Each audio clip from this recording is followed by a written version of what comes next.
Mbote bande ko balandi to comme moi puis to kutende to kutina les abom ko mo lundi le 29 jour oyo bande ko ba congolais to ba diaspora bande ko biso nyos ya mode bazozila lelo na to comme wa bokozwa nini asika nande ko lieze to kokoma na mwana mukolo pango lelo kongo na biso la lelo bo biso nyos to zo landa interview oyo ndeko Antoine Chilombo Félix Tshisekedi auti ko sala confusion tonine bandeko totika biloba loba avant koloba il faut organiser ma koloba bon moni ndenge suki boyoki mo leader alobi nini nazo promettre opposition ça unité olanda d'abord kebi nyonso ndenge ndeko Félix Antoine akolanda bino bokolanda pe ba tuerie aux Ituri makambozo na est na biso l'un des cabinets directeur de cabinet ya ndeko Julien Paluku ndenge a relaté moi histoire muke ya makambo le kakoto kuna koto yo pe boyoki kuna ba agents électoraux ba le bilelo za jour on va remettre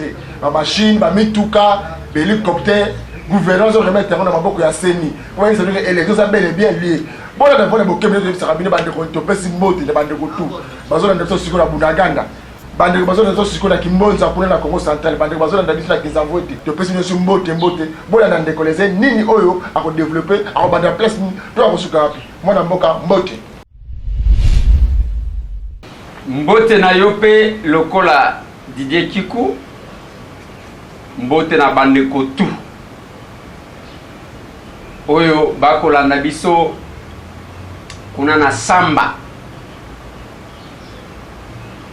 mbote na bino bande konanga ya Fizi Baraka ino bande ko bozana Uvira mbote na diaspora mobimba mbote na bande ko oyo bazana Lubumbashi bisika bakola na biso mbote na ba oyo bazali na Isiro awa nazo signaler bino que grâce à vous mwana wana azonga kiazana Kisangani je pense qu'à partir ya wana kozwa transport akoma Isiro bien que tozwa ki moi problème mukena mwana ngo ezaka mutu pasi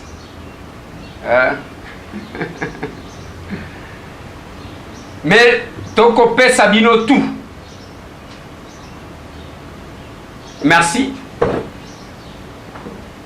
Mais là qu'on a sepeli pena kotali sabat. Si boye mwana wana totieye na avion akene Kisangani. Mwambongo e pesa maki. Ezala pona go pass ezala pona nini. Ezala auto pesa ki ya $100 ya liboso. Ezata ya mutu mokote ya Isiro. Nini na lingina loba. La grande famille ya appartenir à une tribu te. Yango na ebisaka bino boke baka na batu mingi basa puyaka trop sur les tribus. En réalité ils ne font rien. Mwana wana tibo ya zongi eza mukongo mutu abandundu muluba batu. Donc c'est ça la grande famille, la diversité des tribus, bande konanga. Ce que moni mutu akomi ko bimisa maloba trop. Ya ko cité batu na comportement trop tribal. Il faut bo vérifier malam. Engai tambwe na loba kaboy. Bo moto ya moto eza constance. Koza la constant koyeba nini okoloba na ngonga nini ato moni ba pardon e komi ko kwe en cascade ba Peter Kazadi basenga ba pardon ba Daniel Safu basenga ba pardon non mais attendez on devrait éviter ça parce que les paroles ne s'envolent plus bokei wana koswana bozo wele la nini bon mwana manque de maturité.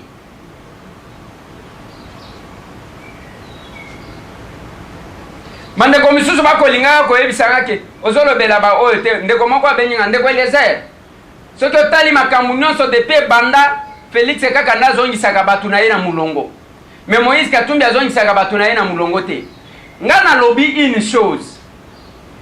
eloko nalobelaka batu yango oyo Moïse Katumbi Chapwe na Félix batu mibale wana baza plus proche koleka babiso batambwe oyo.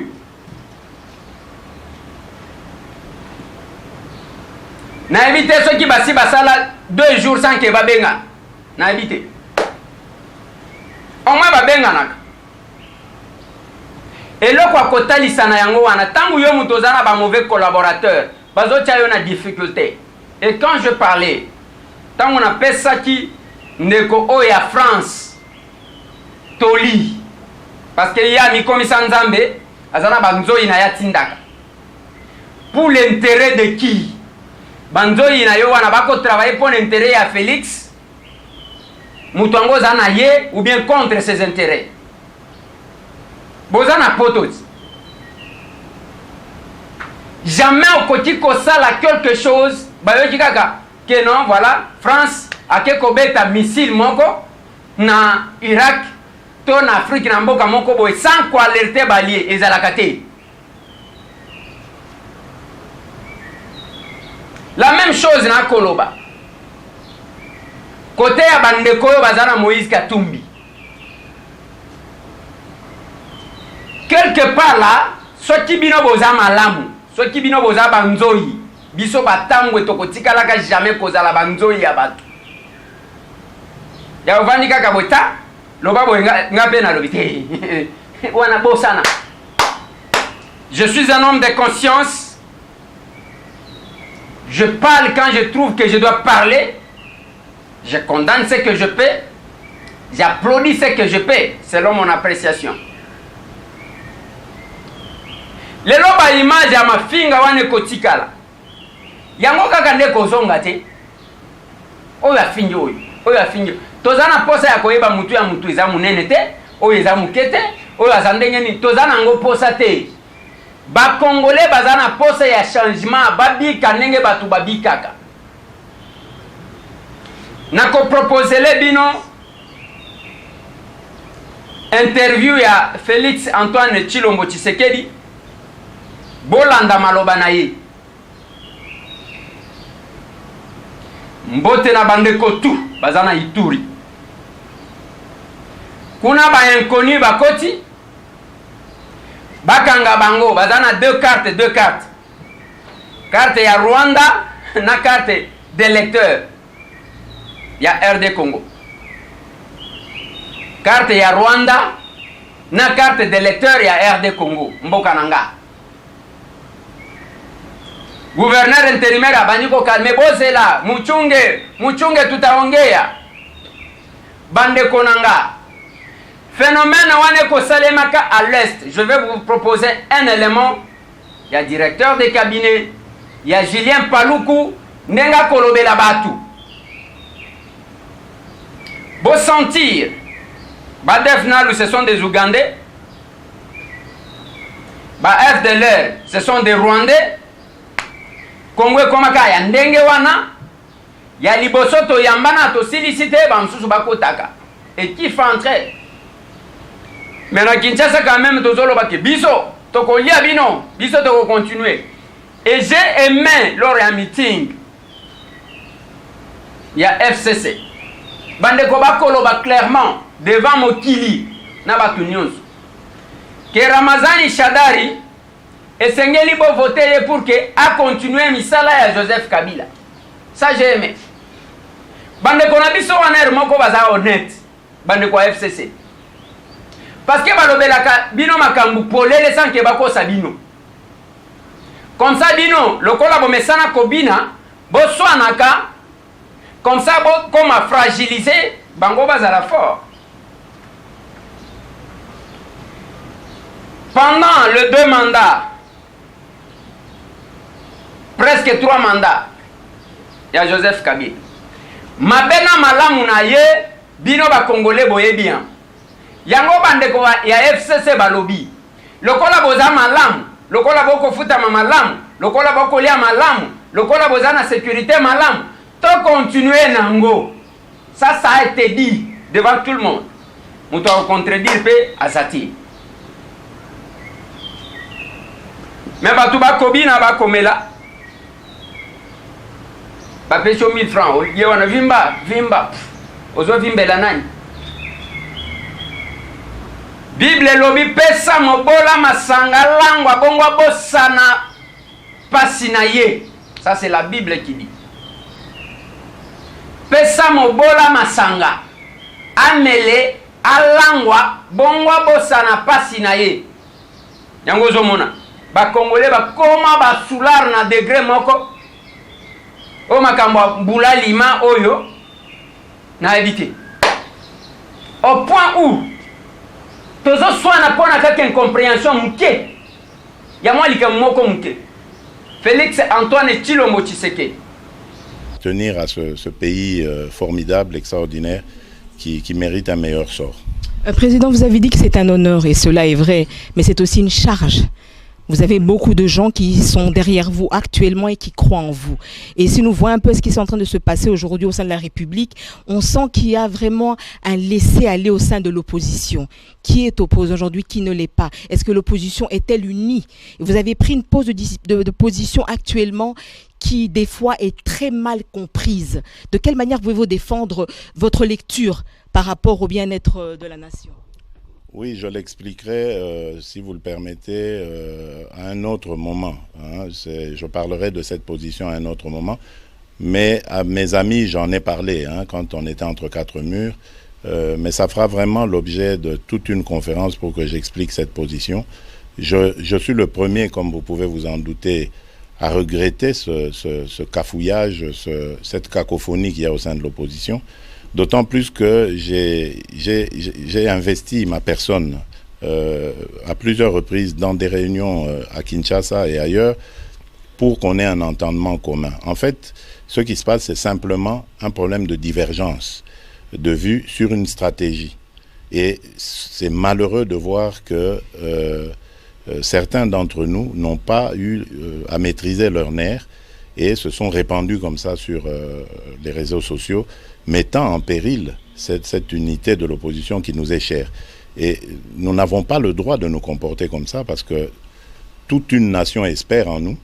Et au-delà même de la nation, nous qui avons la chance d'avoir des contacts diplomatiques internationaux, nous pouvons dire beaucoup de sympathie se portent sur notre cause, celle de l'opposition, et beaucoup de déceptions aujourd'hui se manifestent vis-à-vis de cette cacophonie. Donc il faut très vite revenir à la raison, calmer nos ardeurs et réfléchir sur ce à quoi j'ai invité nos amis de l'opposition, tous les amis de l'opposition hier dans un tweet, c'est-à-dire à se pencher sur nos priorités qui sont la désignation du candidat commun et les défis à relever vis-à-vis du fichier électoral, parce qu'on n'en parle pas beaucoup. J'entends les gens parler de machines, mais moi je crois que le fichier électoral corrompu fait plus de tort que la machine.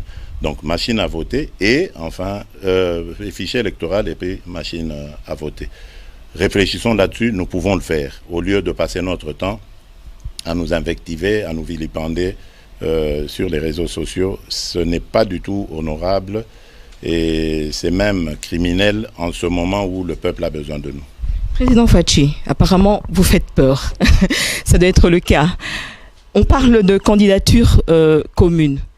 Est-ce que ce n'est pas une stratégie politique de vous vilipender par-ci, par-là, d'amenuire votre crédibilité politique afin que l'on puisse choisir ailleurs, ou bien c'est quelque chose de voulu, volontaire, votre visage ne plaît pas? Non, je n'irai pas jusque-là. Moi, je pense que la candidature unique est nécessaire. Stratégiquement, elle est nécessaire. Vous savez, si nous sommes tous ensemble, regardez un peu ce qui constitue aujourd'hui cette opposition. Si nous nous mettons vraiment ensemble, nous couvrons l'ensemble du pays. Il n'y a personne qui peut nous dire qu'au-delà de ce que nous représentons, lui, il a su capter les voix des Congolais. C'est pas possible. Si, tel que nous sommes, je ne vais pas citer pour frustrer les autres, mais tel que nous sommes constitués dans cette opposition, si nous nous mettons ensemble derrière un candidat, nous sommes sûrs de l'emporter. Donc, ça n'a rien à voir avec une stratégie visant à exclure, non. Je pense qu'avec les amis, nous y arriverons. Je le souhaite en tout cas. Mais le plus important pour moi, au-delà de la désignation du candidat... tokozela cette grande conférence ya kosala na kosenga eloko moko bandeko ya ensemble pour les changements. Il ne faut pas vous baser na ba suspicion na ba makambu oyo ezobima na cuisine ya bato a pouvoir bino bozwaka yango comme ba découverte bino bozwi. Depuis combien de temps mwana mobali oyo Félix nyonso ebima alingia comme premier ministre alingia teka ebemba papa na ye ya tekeli Moïse Katumbi parti politique ainsi de suite nyonso tout wana. Mais quand vous vous mettez attaquer l'UDPS, attaquer Félix, vous vous fragilisez vous-même. Dis-moi que Bozala des connivences avec Kinshasa. Et là c'est bon. Mais ce qui est curieux, là qu'on a compris nakate. Batumi bale oyo Moïse Katumbi na Félix. Moko baswanaka. Et que biso toye bakate. Mais entre vous leaders, ezaya que oyo akangi batunaye, oyo akangi batunaye. Quand même toye ba qui conduit qui. Ce qui ezakaka oyo azola kisaboye, oyo azola kisaboye. Ezomona na lokola makambu moko ezopesa pas trop bien. Bande komoko ba benyinga ba lobite. Interpréter audio oyo entretien ya Boketu premier na Moïse Katumbi. Ngana lobi na ndeko wana boy. Bato ebele batindelinga audio wana na bandi kolanda nazo ka Boketu akolo mais maloba ngwezo yoka na lokola maloba ya kala kuna problème te mais nazalaki kozela na yoka suite yango na kozela batindelanga suite ya audio wana place Moïse Katumbi akoloba soki aloba kinini. Je ne peux pas commencer à imaginer des histoires na yoki place Katumbi tiapo alobi que mboka na biso ezana 26 provinces. Boketu alobi biso to ndima kaka 11. E katani wana. Na linga tina yeba suite na yoka ndenge nini Moïse akopesaka Boketu première instruction ya kofinga Félix Tshisekedi. C'est cette suite là que nazana ngo posa soki tozui yango toluka ndenge nini ya korecadrer bande. Faut être un peu correct que ça. Ouais. Wana Félix auti koloba maloba na yemoko. Yangonga na tunaki qui engage l'UDPS? Qui conduit l'UDPS? Qui engage l'ensemble pour le changement? Qui conduit l'ensemble pour le changement? Qui veut le départ du régime ya Joseph Kabila? Et qui ne veut pas? Yangona elsa ki bandeko. Bandeko mso balobi pona nini wochaki nzembo tena cha nzembo nini? Nzembo nini? Bino boye bakanga bien te ya.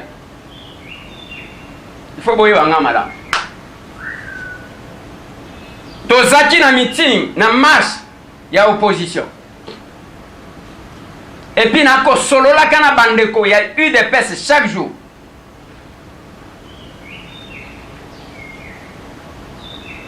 Batu bako kota kuna na est. Bandeko na biso bako kufa. Biso na Kinshasa mbula lima. Langwa bosana pasi finga tabatu. Ndeko moko kolobela makambu ya batu ango bako kota. Achille Tombula, bonjour. Bonjour. Vous êtes le porte-parole du gouverneur de la province du Nord Kivu. Qu'est-ce que vous dites par rapport aux déplacés autour du territoire de Lubero qui reste cantonné auprès du gouvernorat des provinces? Bon, moi j'ai beaucoup de difficultés par rapport à votre nomenclature. Vous les appelez déplacés, pourquoi? Parce que en fait un déplacé, c'est quelqu'un qui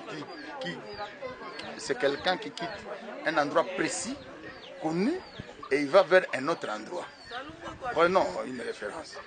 Si moi je quitte Walikale chez moi, je dis, bon, compte tenu du fait qu'il n'y a pas du travail à Walikale, il y a de la souffrance là-bas, je déménage avec ma famille. Nous évoluons jusqu'en Pofi, on trouve une barrière où on empêche les gens de continuer. Je vais rester chez l'administrateur ou je rentre chez moi? En principe, je rentre chez moi, d'où je suis parti. Alors, ces gens que vous appelez déplacés, théoriquement, s'ils étaient des déplacés, il devrait avoir un point de départ qu'ils ont appelé Massis. Mais tous là-bas, ils se font appeler des Banyaboucha. Alors qu'en se faisant appeler Banyaboucha, ils doivent être obligatoirement originaires de Rutshuru. Parce que le Boucha, c'est le Rutshuru, n'est-ce pas? Alors, eux, ils sont de Massis, mais en même temps de Boucha. Comment nous pouvons les connaître? On devrait les connaître à partir des députés de ces endroits-là. Tous les députés de Rutshuru disent qu'ils ne les connaissent pas. On a identifié. Les députés de Massis disent qu'ils ne les connaissent pas. Bon, qu'est-ce que nous pouvons faire? L'Assemblée provinciale, compte tenu du fait qu'il y a eu des tueries là-bas à Miriki et partout, nous avons été visités là-bas, où il y a eu des tueries non référencées depuis l'origine des temps jusqu'à aujourd'hui. Le gouverneur a fait un déplacement, nous l'avons accompagné. Quand il y a eu les premières tueries de Miriki, on a vu des mamans qui ont été éventrées et où on a enlevé les fœtus qu'on a charcutés. Ça, c'est pas culturel chez les Congolais. Alors, ces gens qui quittent là-bas, on dit, bon, on les empêche d'aller à Boga, ils doivent rentrer à Massis. Il n'y a pas un mois ou deux, ils étaient encore là-bas. On les a pris, on a payé des billets pour eux pour rentrer à Massis. Ils ont été reçus par l'administrateur assistant, Souki Sandayambaje, qui est Hutu lui-même. Est-ce que ce sont vraiment des Hutus congolais ou des Hutus rwandais? Vous allez répondre à la question, moi je vous donne les détails. Vous-même, vous allez répondre. Alors, on les amène là-bas, on dit, bon, restez là-bas, dans une école, on va vous ramener dans vos villages en attendant que la situation sécuritaire se normalise dans le Grand Nord. Ils ont passé la nuit là-bas. Le lendemain matin, quand Soukissa est venu les voir, il n'y avait plus personne. Et aujourd'hui, ils se retrouvent encore devant le gouvernement. Bon, soyons sérieux, mon ami. Moi, je ne sais pas si toi, tu es de quel groupe ethnique. Moi, je suis de Walikale. Je suis Moukoussou de Walikale. Et si un certain nombre de circonstances m'empêchent de vivre à Goma aujourd'hui, ici, je vais rentrer chez moi à Walikale. Mais si je rentre à Walikale, Walikale a 23 000 km². Je ne peux pas dire que je suis de Walikale de 23 000 km². Je dois avoir mon groupement. J'ai un groupement qu'on appelle le groupement Bakoussou. Si vous allez à Walikale, vous allez chercher ça, vous allez trouver. Vous dites, bon, il y a un type là qui s'appelle Achille Touboul. Est-ce qu'il est de ce groupement? On va vous dire, en tout cas, etc. Bon, dans ce groupement-là, le groupement est aussi vaste. Mais il y a des villages. J'ai un village qui s'appelle Kitika. D'accord? Donc, si vous pouvez identifier quelqu'un, c'est par rapport à ces référentiels-là. Le village, le groupement, la chefferie ou le secteur, le territoire et puis la province. Mais vos gens là, ils disent qu'ils sont d'où? Est-ce que vous les avez vus? Allez là-bas, commencez là-bas. J'arrête le débat à ce niveau. Je continue en disant, le gouverneur s'appelle le chef de l'exécutif provincial. C'est-à-dire, c'est un exécutant. Il exécute quel ordre? Venant de l'Assemblée. L'Assemblée est présidée par un Mohutu. Et c'est à l'Assemblée où on a décidé de faire une décision demandant au gouverneur de signer la circulaire empêchant aux gens inconnus. Parce que ce sont des gens qui sont réputés être inconnus. Si tu es inconnu, c'est que tu n'es pas connu, non? C'est ça le français aussi, mes amis. Alors, s'ils ne sont pas connus, ils sont connus où? Puisque sur la terre, quand même, ils doivent avoir des référentiels. Mais nous savons qu'ils parlent une langue qui n'est pas celle que je parle, moi. Bon, vous les situez où? Continuons. Maintenant, pourquoi ces gens-là font un sit-in devant les gouvernements? Mais justement, c'est une bêtise traditionnelle. Moi, je leur ai dit d'aller chez le président de l'Assemblée, qui est Mohutu. Ils vont se comprendre d'ailleurs parce qu'ils parlent la même langue. Mais pourquoi ils restent là-bas? Parce que le gouverneur, lui, n'a fait qu'exécuter. C'est comme un policier. Moi, j'ai un policier là-bas qui me garde. Si j'ordonne qu'il vous prenne ici, pour qu'il vous lâche, il faut que moi-même je donne un contre-ordre. C'est ça la loi, non? Pourquoi vous en voulez au gouverneur? Qu'est-ce qu'il fait? Mais ces gens-là, comment vous qualifiez ces phénomènes? Bon, enfin, c'est des rebelles. Un rebelle, c'est quelqu'un qui n'obéit pas à l'ordre établi. Point. Mais ces gens-là, ils jurent qu'il faut que les gouverneurs, qu'ils soient reçus par les gouverneurs. Le gouverneur parte pour qu'il quitte. Bon, il ne partira pas demain. Au moins, ça, c'est déjà vrai. Bon, s'ils ne veulent pas, ils vont rester là-bas. Les intempéries sont là. Et la pluie est là, au rendez-vous. Bon, les jours qui seront fatigués de la pluie, ils vont partir. Mais maintenant, nous considérons que le fait qu'ils restent devant le bureau du gouverneur, Ce n'est pas le travail du gouverneur de chasser les gens qui sont devant son bureau. La police est là pour faire ça. Si la police n'a pas encore commencé, bon, il y a une répartition des tâches au niveau de la structure étatique. Le commissaire provincial actuel qui est venu, je pense qu'il va prendre ses responsabilités et on va évacuer ces gens, on va les placer là où ils doivent être, pas là-bas. Est-ce que leur présence ne va pas contribuer à l'insécurité dans la ville? Bon, écoutez, vous répondez à la question parce que ce sont des personnes inconnues. S'ils nous insécurisent, c'est leur responsabilité. Est-ce que d'une part on peut dire que ces gens sont instrumentalisés par... Absolument, absolument. Il y a des politiciens de Massissi que je connais, que nous connaissons nous tous. Parce que j'avais dit encore dans l'autre interview à Paul, j'ai dit, chez nous, une expression dit, Mulozi akisha juikana, atakama analoga, hataoua. On les connaît. Et je crois que c'est de la responsabilité étatique. Et même l'autorité nationale est au courant qu'il y a quelqu'un ou 2 ou 3 députés qui instrumentalisent ces gens pour des fins électoralistes. Et nous savons ça. Dernière question, avez-vous un message pour cette population? Bon, qu'ils cessent d'être rebelles et qu'ils obéissent à la loi. Et s'ils sont des Massissi, qu'ils rentrent à Massissi. S'ils sont des Rutshuru, qu'ils rentrent à Rutshuru en attendant les jours meilleurs pour aller chercher des terres à Boga. Merci. Okay. Voilà.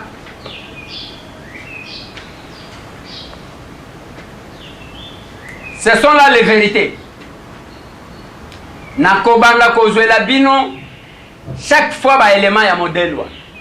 Pour na recadrer parce que je ne sais pas où est-ce que nous allons. Biso batambo tozaka ndenge toalia. Mais na lobaka na bino bo saka na bisika msusu. Mais awa na Congo awa RDC biso to yebania. Na lobi to yebani tango na lobi to yebani. Po mutu otie tembe to beti boye comme ça mutu alakisi nani azali nani.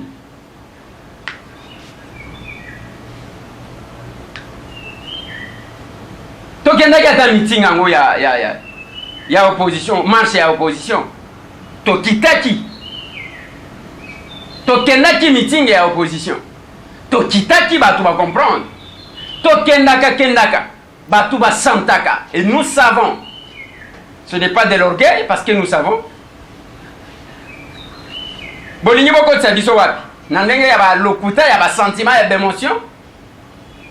Je dis ceci. Awa ndenge to aliawa.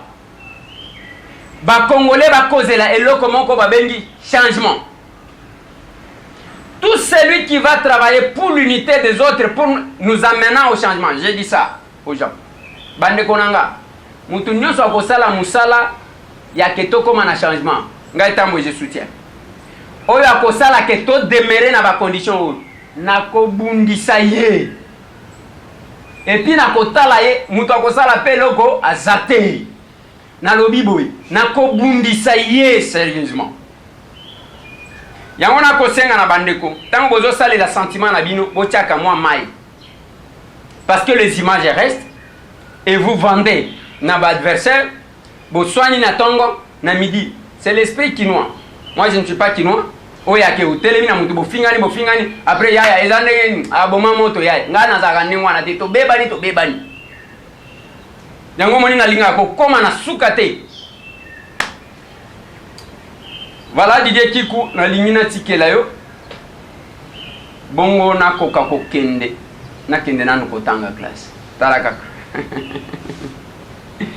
Merci na bande kotu. Wana za ba réalité. Bomoni makambo ko lega na est. Batu wana ba uti wapi? Qui sont banani bazo sala ke batu wana bazal. Merci. Merci mingi bande ko balandi atu comme bon la dek bongo de ko les ndinga sidi ko développer bino sujet moko auti pour la bino image et bande ko Antoine Félix Tshisekedi auti ko tina bino image ya ndeko oyo directeur de cabinet Julien Paluku nenga expliquer nini ozo ke na mboko na bisima na Kinshasa awa to saka silence radio kaka élection mboko za bien élection 100% to kende élection to sala élection to ma pona mina station oyo mboko na so de kekela makambo to so na mouvement bandoki bongo to sukisa. Merci na Didier Kiku. Merci na Ndeko Eliezer, merci na mouvement ya bandoki, merci na bato nyonso o bayandinga na poto. Eloko na koloba omoni tango baloba lisanga. Na pesa toujours exemple chez biso moko. Na to komi wapi to bandi na ye moko o bazobenga solution à Congo na kozonga mwa sima comment on a régime à place oh lelo comment on a esengo Ramazani Shadrack azanango je dis Joseph Kabila azali banda parce que combat église catholique et salaki combat barosi yangwana combat ya jeunesse congolais ba mouvement citoyen na ba parti politique na ba opposant au bandima kolala nzala ndenge nini koboya kozwa ba poste mais totala rappel ba province na binote yango na koloba boye na bana Lumumba ba idole tout o bandimela kake Lumumba aza mutetela chotia to kimani c'est-à-dire nyojanya mouvement ya bandoki ekende liboso lelo comment na mwana mboka Félix Tshisekedi c'est-à-dire Etienne Tshisekedi abota ayeba nebele mais moko ya ba ya mwana o ayeko tombola papa Etienne place azomona que non attaque leader d'opinion homme politique oto benga Mandela ndenge bazala bakumisaka Mandela na Afrique ici nde Etienne Tshisekedi aza Mandela maintenant le régime Joseph Kabila azali sous te accueilli parce que comme on a mis Lulu dans le stade il y a 20 mai c'est que Joseph Kabila azate mais Sony na ndenge nini to mona na Angola et doit tangazo représenter Lorenzo yemo kwa salaki wana il fallait que on appelle Joseph Kabila na carte ya 20 mai il ngake ça la bien Sankuru et se retrouver na nini na soutien à Joseph Kabila. Oh, les même Sankuru, les électeurs, l'équipe tous les provinces les belés. Mais toi Sankuru, toi Kassai, on va zoboula ba moto a. Yango nazo loba na diaspora, bazo sunga biso, mais bazo nyokoma makasi. Parce que ça na bazombo oyo, baya awa n'époque Zaïre, pe bango wana bakina Kinshasa, les poto bato liboso, bakita Kinshasa bakina ma poto bien avant. Bango bakero tia sur des ordres na kati ya diaspora. Parmi bato bazo finga, parmi bato bazo manipuler bato, eza bazombo parce que azolo balingala maza congolais te. Parmi bato bazo faire décourager vrai diaspora, o ba osunga peuple congolais, o baza derrière même ataba biso bono ya muto abengio, azo encourager yo, o muto akopesa ta promesse ya malamu. Bazombo mboka na bino ezali na ye na ba musicien congolais message na pesa kilobi magazine to komi api et accompagné na ba lit nyoso aucun musicien congolais o aluka micro to komi api o micro komela eti na mambo to komela bino biso to assistaka babukanda kwa Kofi awa Kofi na Angola mais biso tozaki ba premier o to sa musala malamu yango na lobi lelo ndeko Eliezer à la same mode lelo to komi na banque internationale o ezo couvrir RDC Monde présenté par Pauline Lumumba na lobi ba musicien congolais 5e génération wenge na lobi o ya Monique azana mbongo ya kotia kuna te mais ozana message au kosala pona RDC Monde mama président azawana Pauline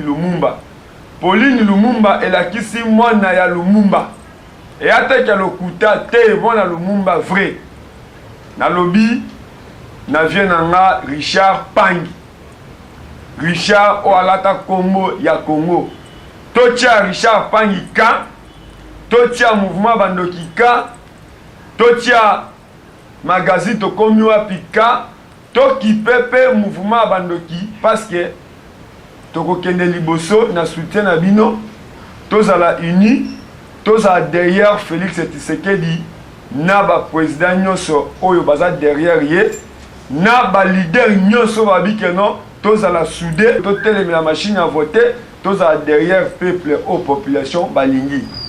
Merci l'équipe nationale autobengaka équipe ezali équipe ya tokomi wapi merci na diaspora. Tous les reprocher pour le numéro nanga. Mais numéro nanga déjà mon ambo qui les a appelé sango. Car en dengue zalaka code nabiso 084 84 036 69 084 84 036 69. Wana eza numéro nanga na bato tout o bazana inquiétude ya kozwa ngai soki obenginga na 084 84 036 69. Nazongisi micro na mwana mboka Didier Kikou. Merci na Makesela, merci na Amos Lubaki, Manix, Trésor Zolozolo, Didier Kikou, na yemo konde Kweliezer. Ba mama ya Asov, nazolinga na yo kabino parce que Asov eza organisation moko oyo bato ba mona mais bayoka na kalisi sute. Merci na maman nanga Julie Kikalanga na kati ya États-Unis. Joyeux anniversaire à mon ami propre Timothée, merci. Merci mingi bandeko la diade komba bolandi bongo ndeko leze bosi pour la ndeko bandoki. Bandeko so bakomole. Biso na to komba a rezo senga. Tozala to sangana, tozala soudé, tozala ba moko, pour tozala ba kasi pombo kaso kine liboso. Tozala besoin o la lobby te. Tozala besoin bo sangana. Congo tozala ini pour to gagner makambo tozo kende liboso na biso o tozo mona. Poto les place les aliboso la biso moi barre poto ça va moko tous la soudé et pas y appliquer canisi ya RDC monde et que bote na bande connaître sur na biso de plus signer sur mbote kimi anzabe et ça kata bote la merci et de côté mon coup moi lobi.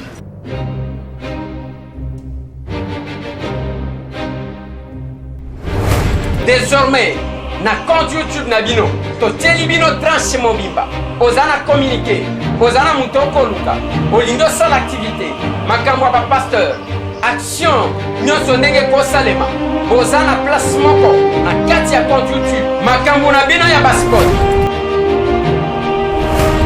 ba conférence ba meeting ba campagne. Vous avez la possibilité na rubrique na biso ya publicitaire makambo ya koteka ba billet faire voyager ba makambo ya loterie vous avez la possibilité ya kolekisa bino message o banzembo album asika ngana yembeli oyo ngana bimisi oyo vous avez la possibilité ya kozwa promotion na bino na kati na compte YouTube. Tolukeli bino place otoko bana kotalisa mokili o bozali capable ya kosala o tretaka bato olobaka boye obikisaka toujours dans ton commun avec le souci de vous servir toujours.